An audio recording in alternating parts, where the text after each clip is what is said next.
tremendous looking trophy. Hello and welcome to the number one PlayStation podcast in the Oceanias. My name's Don Blight, and joining me, as always, Ashley Hobley. Hey, Dylan, excited to be back, finally, doing Platinum Explosion. The PlayStation podcast that they'll decide to release a massive free DLC when we go off the air. Yep. Literally. Yep. The week. Dylan's like, hey, this is the last episode of the year. PlayStation. It's like, we need to announce something big. And to be fair, I wasn't that fussed at the time because I was thinking, it didn't look like much, you know? Yeah. Probably not much to talk about. Anyway, get to that in a sec. Yes, first episode back for 2024. We're officially back. Hope you missed us. Quick housekeeping. Best of 2023 stuff. All up on the website. Check out explosionnetwork.com. Everything's there. Go check it out. Read all the things. Find out what we said the best game of the year was. It's not a PlayStation one. Well, kind of. You can play it on PlayStation if you want. But Last of Us Part 2. What's it called? Remastered? Is it just remastered? Yeah. I forgot. Yeah. Last of Us Part 2 Remastered. I've played some. It's fine. Whatever. I'll have a review up.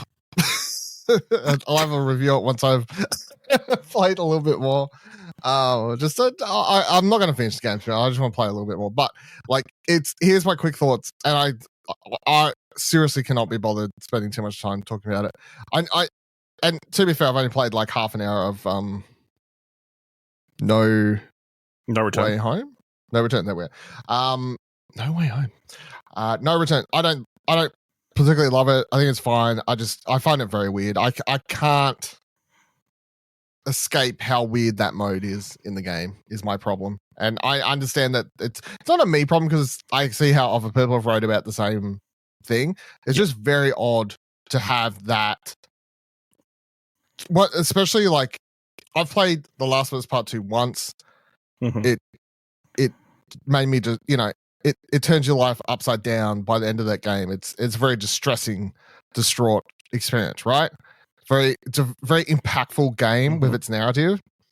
And like I picture Abby and Ellie in those last couple hours, and then you jump into that mode and it's just very weird. Like it's just I take it. This is a game about the cycle of violence and like choosing to continue the cycle of violence. And Naughty Dog is giving you the option to choose to continue the cycle of violence. And people are choosing to just continue the cycle of violence. So what does that say about us as gamers? We're fucked up. Not a lot we didn't know. So, don't be upset because Naughty Dog is enabling people to fulfill their fucked up urges. And it's a weird thing because I'm like, I get it. It's a video game, right? It's a video game that you have to make gameplay for and play it. I just think I personally cannot I can't dissociate the story. And the other thing is, Last of Us is a game about the story. Like the story is like sort of the number one thing in that game. I would say gameplay is like second. I know. The Depends narrative on which Last of Us fan you're talking to. I guess, yeah. Buddy Watson's talking like, about right. It's all about the gameplay loop. It's all about the gameplay loop, yeah. But yeah, for me, obviously, and most people I'd say story is number one, so I just find it very weird. Anyway, it's very pretty. It's very Can beautiful. I just ask your gut? Did this need to be released? Which I feel like is the question that I've seen in every single review. But no, 100% it did not need to be released. I'm glad that they they changed it and they were refunding people for paying for it and whatever else. Yeah, because you couldn't upgrade before it launched, so people were pre-ordering it. They got refunded. I feel like in a world, and we'll talk about I want to talk about God of War Ragnarok Valhalla a little bit more in a second. But in a world where that's free, I don't know how this is worth. Like God of War Valhalla, they should have charged for if they're charging for this. Is how I would. But we continue the idea of like upgrading it to a PS5 should be worth money. I'm not saying it shouldn't be worth money. I just don't feel like it's necessary. I think the game already looked great. So they should have just left it on PS4, is what you're saying? No, it's fine. It's there. You can still play it. Like I feel like the necessity to port this when you could still play the PS4 one on the PS5 is less necessary than porting a PS3 game. But nobody's stopping you from not buying it or not. No, I'm not saying it shouldn't exist. I'm just saying if the question is, do you think they needed to make this? I'm like, no, they didn't need to make this, but like, if but you also want to buy again, this isn't for gamers who have already played the game. Well, this is for the people who are going to watch the next season of the show, probably. A little bit of both, because I feel like it's a thing of 100% that the audience coming in off the TV show, which is fine. Like, get your money and all that sort of stuff right off the success of that show. Like, that's fine. I do think a lot of what's in this game is made for people who've already played it. So it's sort of like the idea of just like re-putting this game on shelves is for people who haven't played it, but a lot of all the extra content is actually for people who have played the game. I mean, it's interesting because I guess it's like a Game of the Year edition of the game, except, you know, there wasn't any previous DLC to justify a Game of the Year edition. Yeah. So they just invented DLC. Because what you get here is the game visually, I need to watch like a Digital Foundry video or something like that, because in my mind, I'm like, I'm sure, yeah. It's that. I need to watch load times. Those would be the two major. The most noticeable thing out the gate that I did notice is it's at 60 frames now, so that is cool. Like, that should be enough, you know. That is cool. The lost level things I've only done one of. I need to go do the other one. They're cool, but again, they're like very short. It's literally like, here's an unfinished level. Imagine what playing an unfinished level is like. It's that, you know. It's not that exciting. It's not just like a bunch of lines. Not quite that, but I need to turn on the commentary. Yeah, maybe I need to turn on the commentaries. This is why I haven't done my review that yet. There's still a few things I need to play around with, but it's also worth pointing out none of it's exciting enough for me to have already done it, because I just don't really care enough. And it sounds like I'm being super negative, but I don't really want to be. It's just like, obviously I love The Last of Us Part 2. I think it's absolutely a phenomenal game. I think I gave it a 10. I have no fucking idea. Probably I should have. If I didn't, I was an idiot. You know, like, the game is 100%. The game is 100% 10 out of 10. Right now, yeah. So, and this is why, like, reviewing these remake things is weird, because it's like, well, it's just the same game. Is it a 10? But then you have to review it on its own, sort of like, is it worth spending this in the money context of it being? Yeah. In the context of it being released now, that's I mean, that's the interesting conundrum, because I've got like a quality critics spreadsheet, and we've got reviews for The Last of Us ranging from as low as a 7 through to a 10. So yeah, and which to be honest, I totally get it with the 7. I get it in the confines of like a remaster territory, like a re-release territory. Is this a well done package? It's fine. I don't know. You put a 10 out of 10 game in a package, you know. Yeah. I guess it's sort of like, you just need the context to add to that score. So I'm thinking, and I'm 99% sure this is how I want to start doing game reviews like this in the future for this. Similar to how I review Blu-rays, which is I have a separate score for the movie to the special features. So like, movie score, just the movie as itself score, and then the other part, I think I just do thumbs up, thumbs down. Yeah, I just do thumbs up, thumb down for overall package of special features and what, like, this release, like, you know, the thumbs up, double thumbs up, you know, score movie. I feel like that may be how I'll comfortably go, well, there's the score of the game. Here's what I think this package is. Package is shit, game's great. You know, like, that could be a good way, though. I was thinking. Could be. I don't know if there's going to be that many use cases for that, you know. I don't know these days. We get a couple of these at least. I think this is probably the shortest between release and remaster. So true. Everything else is like at least a decade. But I mean, even if you like, Tomb Raider's coming out, right? Is it? So they're doing a Tomb Raider 1 to 3 remaster. Oh, like thing. Yeah, okay, that makes sense. Like the even stuff like that, you could do the same and be like, Tomb Raider 1, like off the top of my mind, I'd be like, Tomb Raider 1's probably like a 7. Tomb Raider 2, I think it's probably like an 8. Tomb Raider 3, I think it's the best one. It's probably like a 9 in my mind. Right? That's just my memories of playing those games. So you could review them all and just be like, these games as games, and then the package separately. And the package looks fucking great because you can turn off they're doing the whole, you can change the graphics and like styles and all that sort of shit. I don't know. Anyway, God of War, Ragnarok, Valhalla. I'll talk about that for a hot second. Did you play any of this at all? I played a couple of rounds. Barely got into it, really. Barely touched the story, really. I feel busy playing other things. Yes. Yeah. And just not in the mood, you know.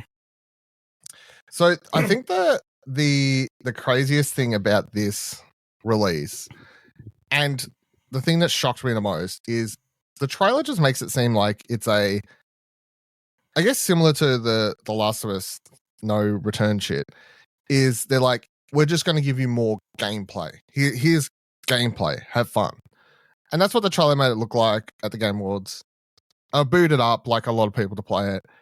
And then you get into it and you're like, fuck, there's a lot of story in this. Like a lot of actually good story, like necessary, eventful story moments for Kratos as a character. And it's shocking how much it just continues and continues in the more you play. So I finished this whole DLC. I think I got all the trophies. I think so. No, maybe not.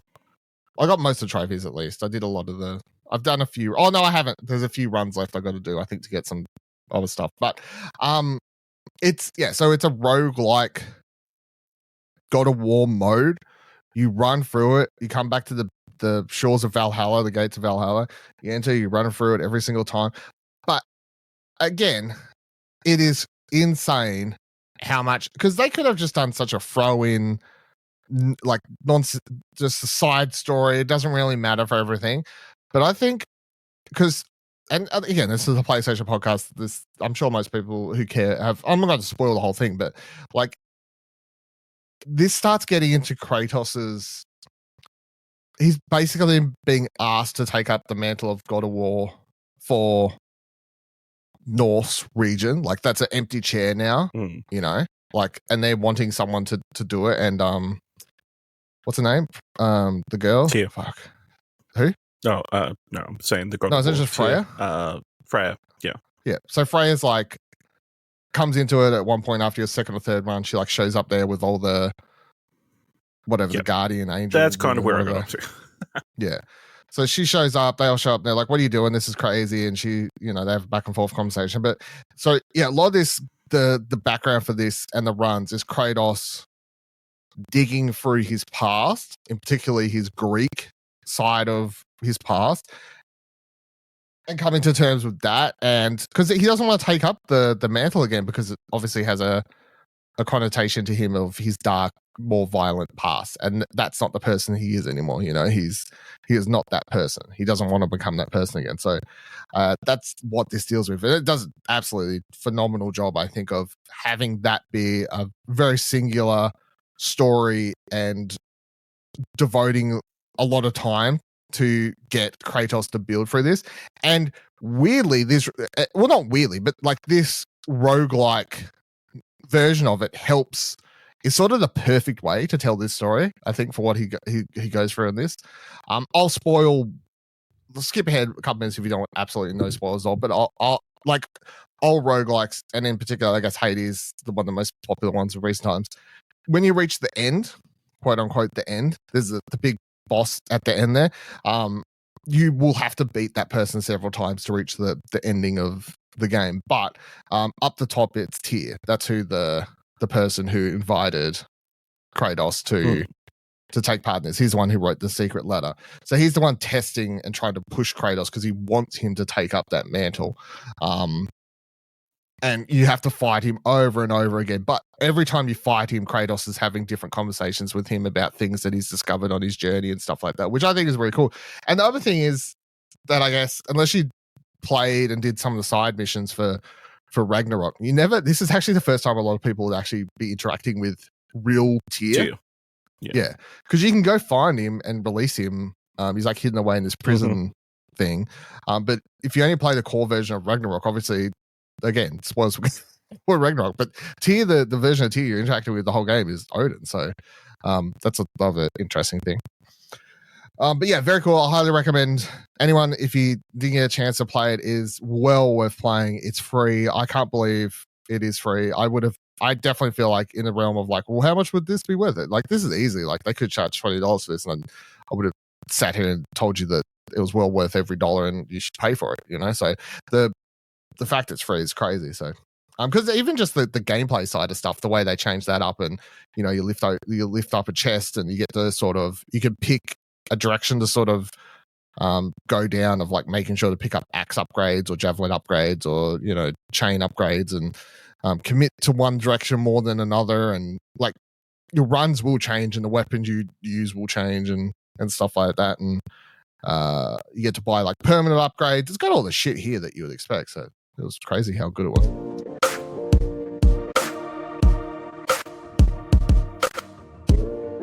All right, let's run through some PlayStation news. Let's start with a little bit of a catch up, I guess. January's PlayStation Plus stuff. Let's go through that quickly before we get into February, because that'll be next episode, I presume. But January's titles were Plague Tale Requiem, Evil West, and Nobody Saves the World.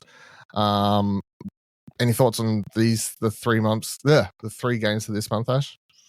I mean, it's a solid month.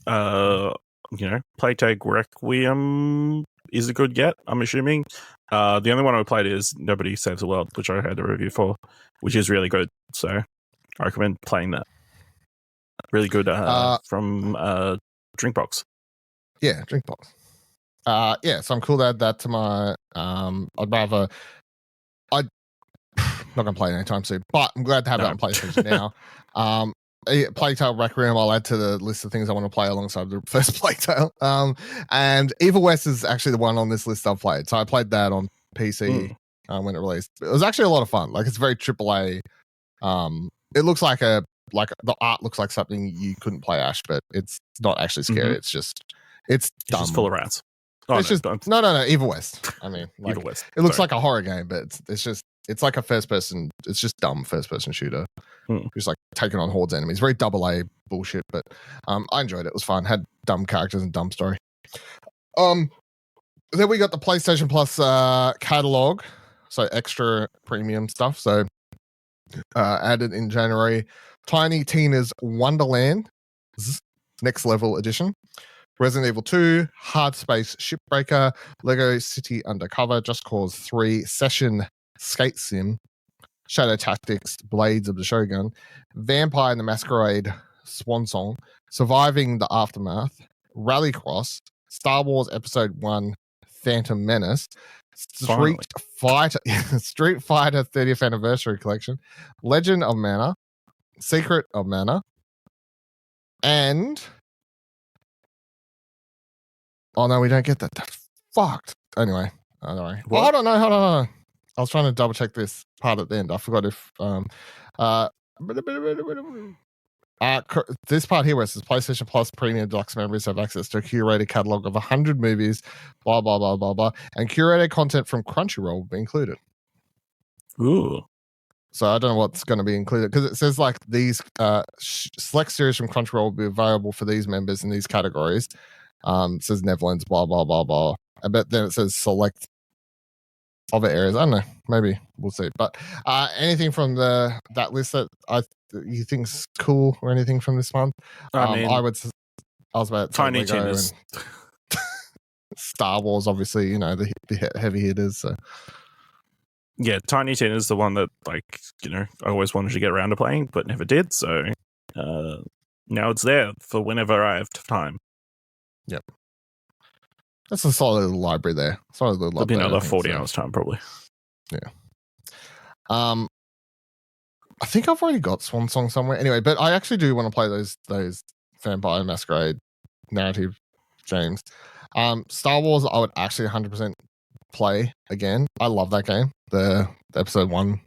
And I presume it's got trophies, which I haven't looked into, but I played the ever-living fuck out of that back in the day. So, and Secret of Mana's there if I ever decide I want to have a million hours to play. That's the one that came out like a year or two ago, where you could switch between art styles, and it's like the remake one or whatever. So, Cool little addition. All right, slightly moving towards the end of 2023, but before we talk, fully get over talking about it forever, let's run through PlayStation Blog's PS Blog Game of the Year 2023 winners. See what you think about what they awarded stuff here. So, best new character. They gave the Bronze Cup trophy to Clive Rosfield from Final Fantasy 16. Silver trophy to Craven, Marvel's Spider-Man 2. The gold trophy to Astarion from Baldur's Gate 3. And the platinum went to Venom from Marvel's Spider-Man 2. Now, I'm calling bullshit because they're not new character. It's not a new character. That's not a new character. Craven's not a new character. I mean, it's a new video game character for the franchise. But they've been in video games before. It's a bit of a stretch. Yes, very much a clear PlayStation first-party bias there. Yeah, obviously for party bias, but I just think I was like at least Clive and Astarion are new video game characters. Completely original. Astarion's from something, right? Or no? Inspired by I think something? it's correct. Just a full original. Okay, well, yeah, there you go. So even better. But like, I don't think any of them are at least video games. So, best story: Bronze, Final Fantasy 16; Silver, Alan Wake 2; Gold, Baldur's Gate 3; Platinum, Marvel Spider-Man 2. Yeah, it's fine. PlayStation list. Yeah. I mean, obviously, I'd say Alan Wake 2 Silver's offensive, but.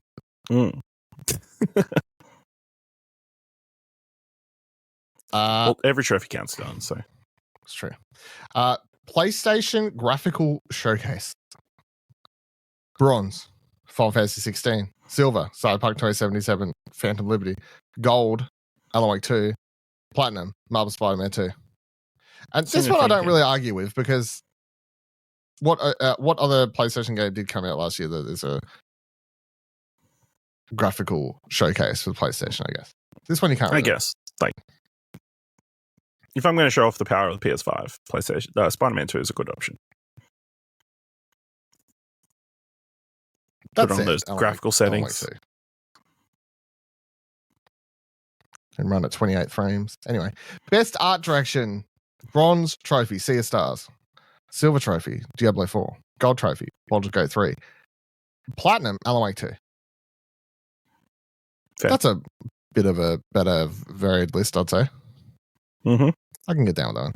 Best audio design: Bronze, Resident Evil 4; Silver, Hogwarts Legacy; Gold, Alan Wake 2; Platinum, Marvel Spider-Man 2. The only award I've seen anywhere where Hogwarts Legacy got anything is this list. Even that's a stretch. The only way people could enjoy Hogwarts Legacy is to close their eyes and pay attention to the audio. Hear the sounds of transphobes in the distance. Soundtrack of the year: Bronze, Cyberpunk 2077, Phantom Liberty; Silver, Baldur's Gate 3; Gold, Final Fantasy 16; Platinum, Marvel Spider-Man 2. Not shocking. Best accessibility features: Bronze, Star Wars Jedi Survivor; Silver, Street Fighter 6; Gold, Resident Evil 4; Platinum, Marvel Spider-Man 2. No comment. We don't really understand how. Well, obviously, we don't use accessibility. Best use of DualSense controller: Bronze, Resident Evil 4; Silver, Alan Wake 2; Gold, Hogwarts Legacy; Platinum, Marvel's Spider-Man 2. Yep. I can't remember what. It like rang and everything. The DualSense like made ringing noises and your phone, and I know obviously the adaptive triggers for the super song and slinging and I feel like as time's gone on, I pay less and less attention. I don't know if that's bad or like it used to be so exciting, and now you're just like, yeah, it's cool. Yeah, taking it for granted. Yeah, I very much am.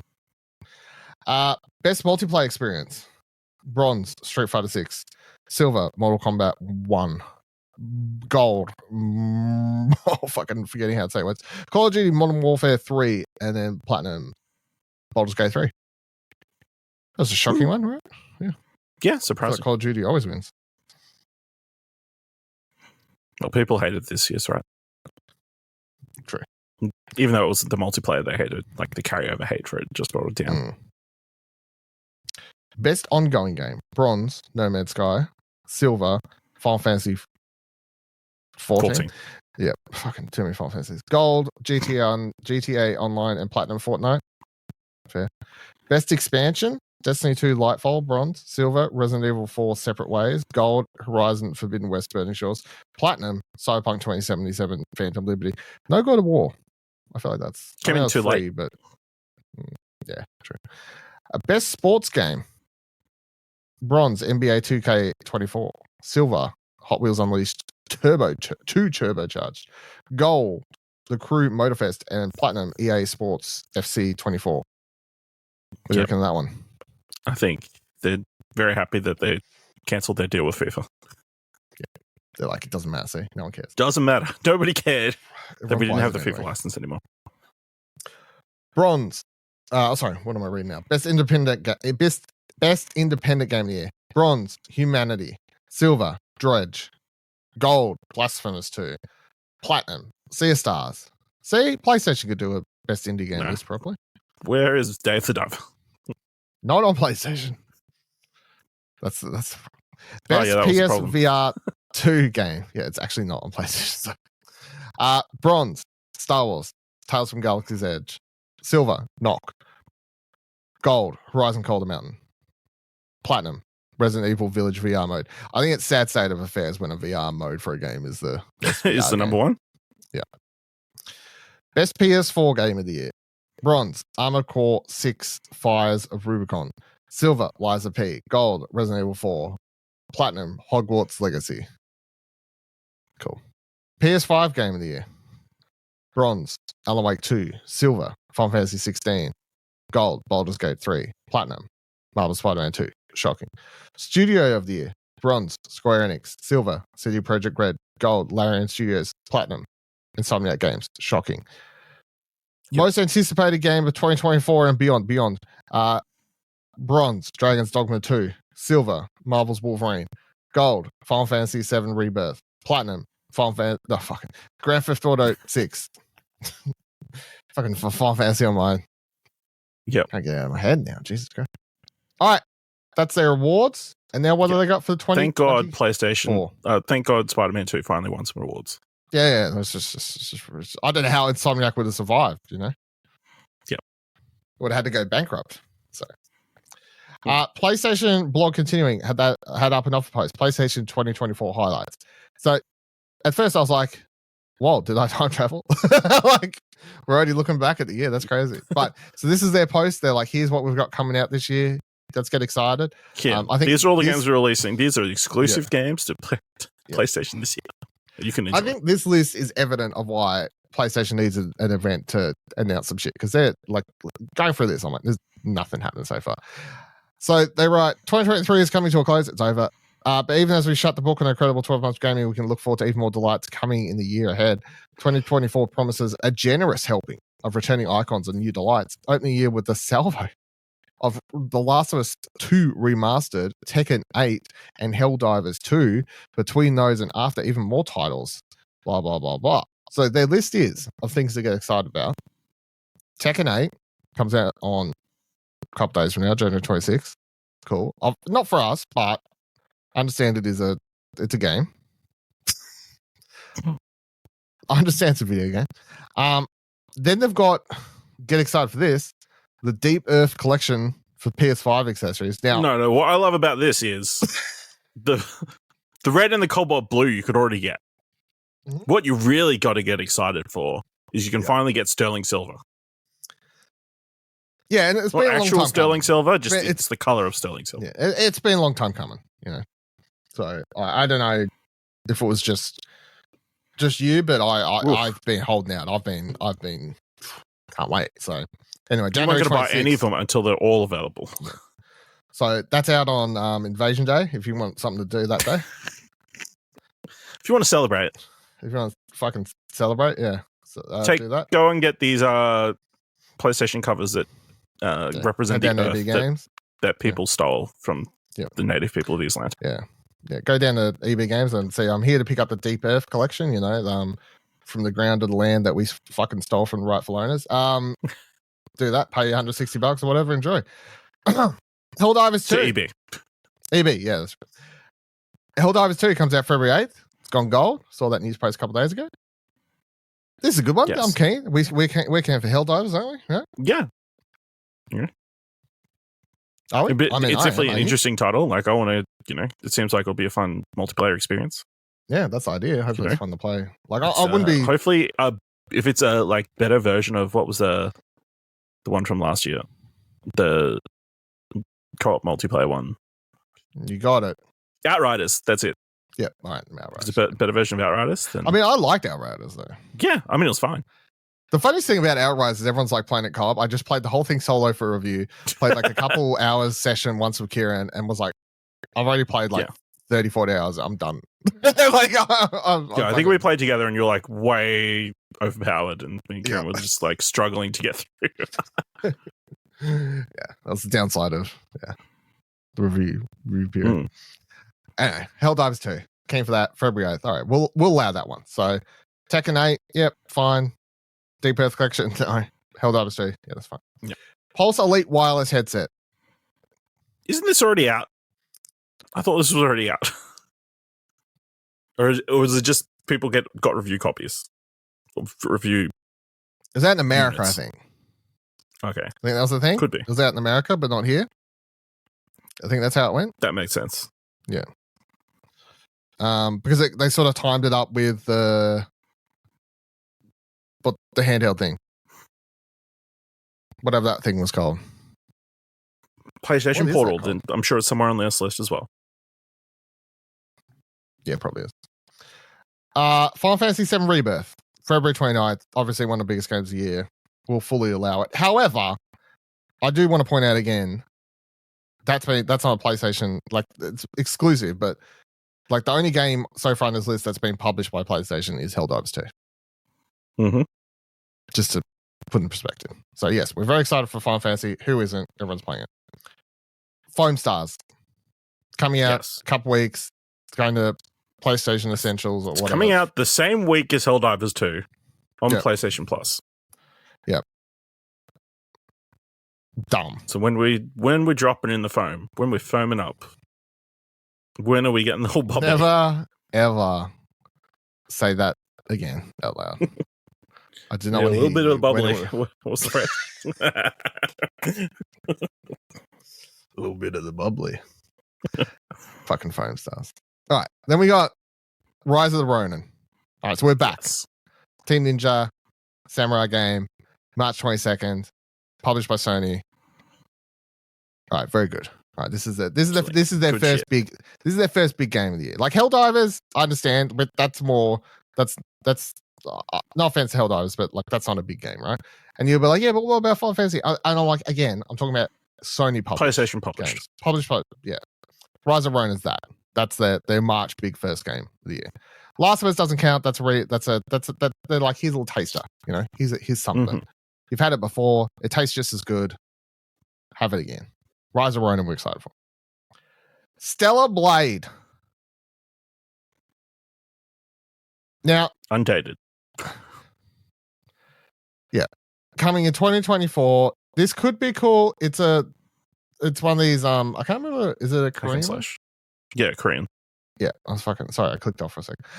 Yeah, so this one they announced like years ago. It always looks very cool in all the trailers, but I have no idea if it'll actually play as well as it looks, but I'm keen. But yes, so that will be published by Sony. It's like a Korean indie game. It doesn't look like an indie game, but it is basically. 2024, keen. Destiny 2, The Final Shape. That's the end of the article. It's not a very long article. No, it's not. No. And this is my problem. This is my problem. This is what I'm saying. I just coming into 2024, I know we had this discussion what seems like months ago whenever we last recorded this podcast, but I'm not feeling super strong about PlayStation coming into the year. And reading through that list. And that's not to say things can't change, but it's very much of when they announce the state of play right after this episode drops.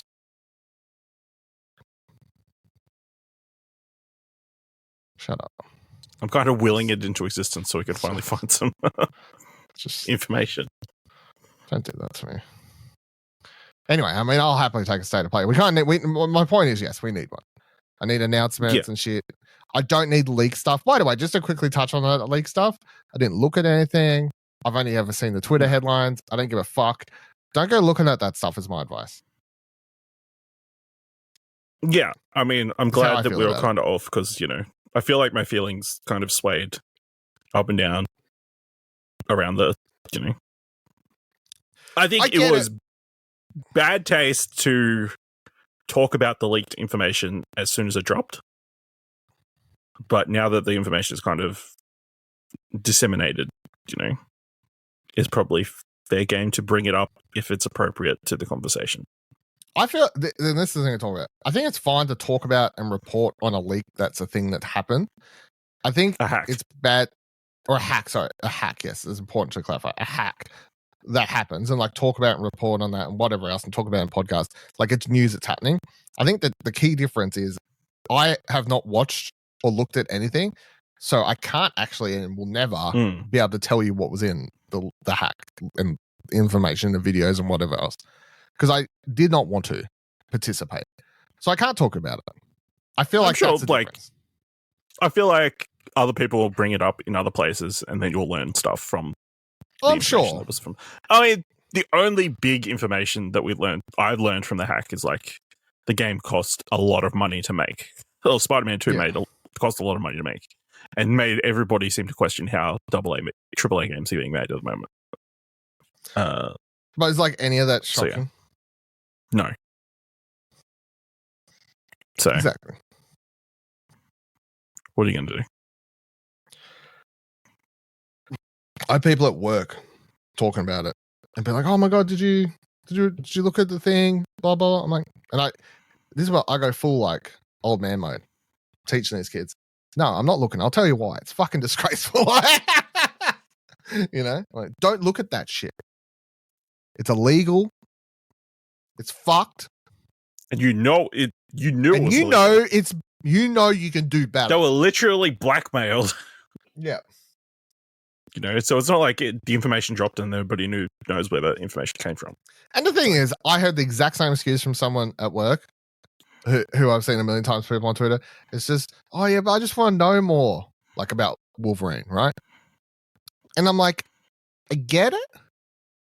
But now, whether you realize it or not, you look at any of that shit and you're like gonna be having conversations about, man, I hope that they can change XYZ thing that, like your thought path is now what you saw. Yeah, even though this unfinished version. Yeah, you're talking about an in development. Yeah, project. Yeah.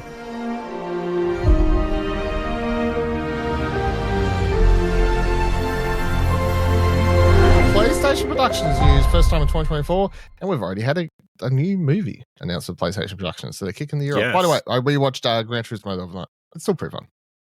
Yeah. Side note, yeah. It's crazy that guy's in Top Gun, right? Yeah, in retro, rewatching that, I was like, the guy, you're the guy.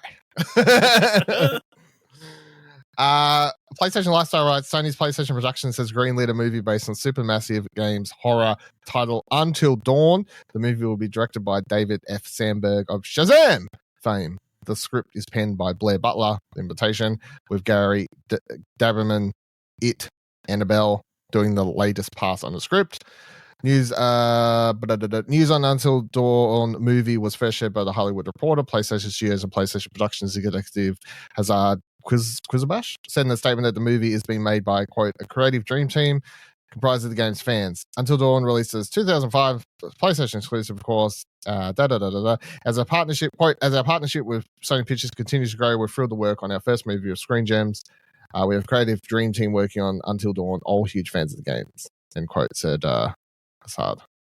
I assume they just get everyone who was in the game to play their parts again because most of them were actors, right? I think that's, yeah. What do you think about this latest announcement? I mean, it's interesting. This is probably the most interesting choice out of all of them because it seems like the most difficult because it's like because it's a choose your own adventure. It's a choose your own adventure. Like so now they have to literally choose a canon adventure. Yeah, ending. Yeah. I mean, absolutely. They just bring everybody back because everybody was outside of Hayden Pateri pretty young. and could redo the roles. But if they're not going to actually get everybody back, they should just go with a completely new cast. That's my opinion. Like Scott Pilgrim. I mean, if everybody's involved, get rid of everybody. Yeah, it's like, so big names. You got so Hayden Panettiere, I think you could get to do it. Peter Stormare would do it. But Rami Malek, yeah, Rami Malek might be a stretch. It depends on how many. If he's got any other work coming. Yeah. Brett Dalton, and they might have all aged out of being teenagers, college students. Yeah, college students. Yeah, I guess that's the thing. Maybe they'll go new cast. I don't know. Well, get them in cameo roles or something like that. I guess would be the big thing. The thing, here's my reaction and how I talked myself out of it. When this was announced, I went, "That's dumb," because as you just said, choose your own adventure. What's the point? Like you're taking what made this a good video. That's what made it special. Yeah. Yeah. And taking that away to turn it into a movie. But then I turned around because as someone who's obviously movie's not really going to be for you. As someone who it would be for and someone who obviously really likes horror movies, I was like, you know what? We don't really get enough just straight teen slashers anymore. So fuck it, I'm in. Yeah. So I turned myself around on it. So whatever it takes, to get what you want. Yeah, that's what they're saying. All right, and last news story for the week: The Last of Us season 2 has begun casting its characters. So we know the first 3 main new characters that are being cast in the show. So I'll sort of read them backwards from, I guess, smaller to larger part. So young Mazzino has been cast as Jesse in the show. Jesse is one of the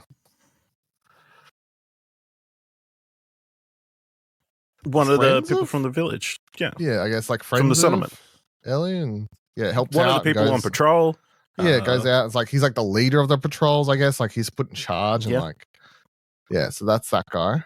He was really good in Beef as well, as someone who's watched that. So you didn't watch it, did you? I didn't get past the first episode, but maybe I should go back. You didn't like it, or no? It was just very tense, and then I don't think you'll like it. I think it's way too. I don't think. Yeah, there's that whole shit that happened after the fact, but I also don't feel like it's a you show. It's way too that stuff you hate. I feel like I need to support the Asians. Yeah, it's true. It's a good point. But you hate that offhand, secondhand embarrassment, sort of awkwardness stuff. The show's just full of that shit. So I don't know. Dina has been cast. Isabella Merced is playing Dina. She is also known as Dora the Explorer. Yep, Dora the Explorer, and also in the upcoming Madam Web. This year's smash hit, Madam Web. Yeah. Also, I guess the little girl who was standing in the background wasn't Dina. That everybody thought was Dina in the show. I mean, the settlement episode. They could say it was just obviously a different actor, but aged up. I don't know. Completely face transplant. Yeah, I mean, the world of The Last of Us to do crazy things to your face. Just get AI to fix it, Yep. And of course, most importantly, the big casting choice, Caitlin Dever. Is that how we say her last name? Diva. I've never had to say that. Like Diva has been cast as Abby. She is known, of course, for I guess mostly Booksmart, and I would say what was the other show where she gets addicted to drugs? Yeah, that one. The drug one. Dope Smart. No. Dope. Yes. Dope. That's Sick. It? Dope Sick. Thank you. Dope Sick, which is a really good show, and she's fantastic in that. But they're the two I think of at my Booksmart and that. So, so that's the biggest casting, and that one's the other two or whatever. I feel like most people went, yeah, right, fair enough. Yeah, this is the one where people went ballistic. I feel, and again, it's mostly just around the size, body thing, which gets into a whole territory. And I saw a lot of people bring it up, and I do get it. It's like someone's cast, and the first reaction is she's not big enough, and then I saw people saying, well, why are we going straight to this body shaming like shit and like assuming she can't, and like all these different But then I see people be like, why can't you cast girls who are already that size? It's a whole... Yeah. Maybe they didn't... Maybe they didn't want to go that route again. Maybe we're only seeing a small fraction of Abby this season. And, it's because it seems like they're going to production soon from all the information. It must be going to production soon because it's coming out I assume the same time next year, like February next year, right? So yeah. I personally, and I'm happy for people to get me to change my thoughts on this, but I personally I just don't think casting someone and then them bulking up as different, like as a inclusive or like not being inclusive in casting. You know what I mean? Like I'm just like, it's like a muscle mass thing, It's not. I just don't. Yeah, it's like, why did they cast Chris Pratt as Star-Lord when he was he had Parks dad and Rec? body. Yeah, he was dad bod then until dad bod. Yeah. Which he is the biggest case of, if anyone has the right amount of money and time and a personal trainer, anyone can get buff. Commitment. Yeah, commitment. But the thing is time and money for most people. Yeah. Because he and like most people, like Hugh Jackman at the moment, they're spending, they're getting paid. They're doing basically full-time job work, just training. Mm-hmm. No one in real life who has to work a real job has that time to get that ripped and that buff is the is the thing. So, and in the flashbacks, she looks like Caitlin Dever. Girl, yeah. So, which they could all record first. But anyway, I obviously I feel like I can say we're both a fan of her and stuff we've watched her in. So I'm fine with this casting. I would have never picked it. I'm fine with it though. Out of everybody in the world, that wasn't the most likely choice, but because we all just kept trying to think of people who are actually that size currently. Yeah, but she's a very good actress. She has the range for the character. I think, in particular, when I think about the full range of Abby, I think she, I especially when I look at her range as seen in Dope Sick.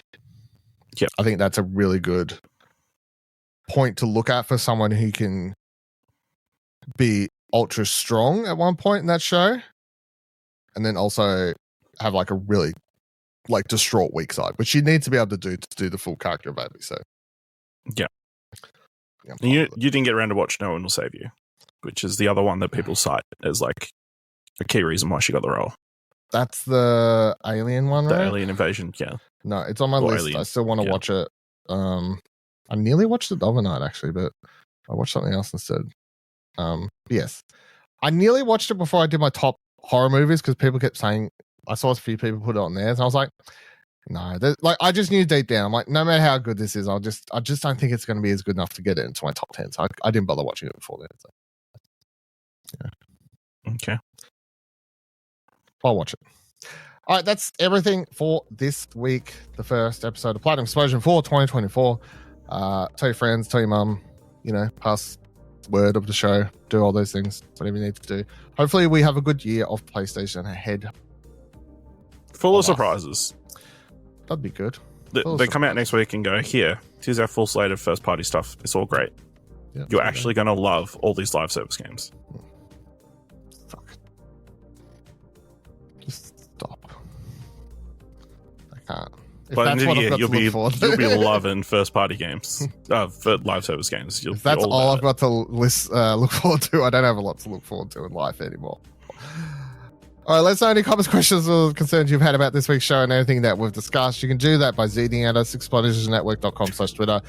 Go to our Discord, explosionnetwork.com/Discord, and chat to us over there if you like. And if you like the show and or the website, explosionnetwork.com, you should support us on our Ko-fi page, explosionnetwork.com/support. Buy us coffee over there. And check out the website, explosionnetwork.com, for everything, including all the other podcasts we do. And until next week, remember, every trophy counts.